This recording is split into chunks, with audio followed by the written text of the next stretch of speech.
Professor Fernandez has received nearly $500,000 from the egg industry and writes papers like this.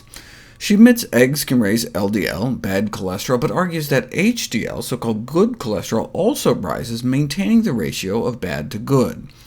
This is the study she cites to support that assertion, but instead of cherry-picking this one study that she performed with egg board money, involving 42 people, if you look at a meta-analysis, if you look at the balance of evidence, the rise in bad with increasing cholesterol intakes is much more than the rise in good. The meta-analysis of 17 different studies showed that dietary cholesterol increases the total to HDL cholesterol ratio, suggesting that the favorable rise in HDL fails to compensate for the adverse rise in total and LDL cholesterol, and therefore the increased intake of dietary cholesterol may indeed raise the risk of coronary heart disease. The Egg Board responded by saying the increased heart disease risk associated with eating eggs needs to be put in perspective relative to other risk factors, arguing that it's worse to be overweight than it is to eat eggs. To which the researchers replied, be that as it may, it's easier to cut back on egg intake than it is to permanently lose weight. Fine, eggs increase LDL, but it's large LDL, this concept that large fluffy LDL are not as bad as small dense LDL. And indeed, large LDL only raises heart disease risk 44% instead of 63% for the small LDL.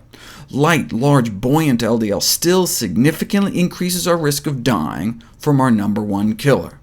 This was for women, the same was found for men. Large LDL only increases risk of heart attack or death 31% instead of 44%.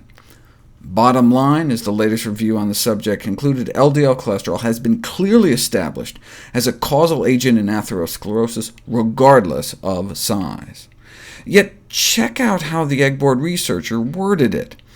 The formation of larger LDL from eggs is considered protective against heart attack relative to small LDL.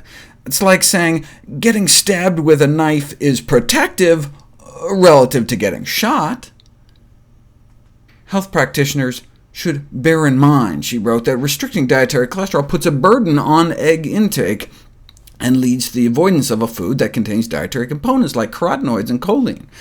Now, she wrote this in 2012, before the landmark 2013 study showing that choline from eggs appears to increase the risk of stroke, heart attack, and death. So she can be excused for that, but what about the carotenoids in eggs, like lutein and zeaxanthin, so important for protecting vision and reducing cholesterol oxidation? As I explored previously, the amounts of these phytonutrients in eggs are minuscule. 1 spoonful of spinach contains as much as 9 eggs. And then, compared to the predictable effects on eye health, organic free-range eggs versus corn and spinach.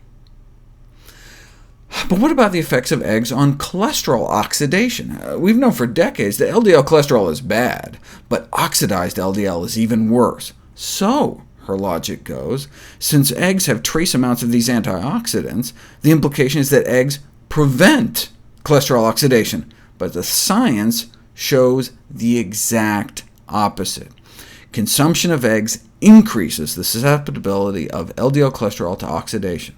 They found that not only does eating eggs raise LDL levels, but also increases LDL oxidizability, in addition to the oxidizability of our entire bloodstream. Was this also just published so she wouldn't have known differently? No, it was published 18 years ago, yet she still tries to insinuate that eggs would reduce oxidation.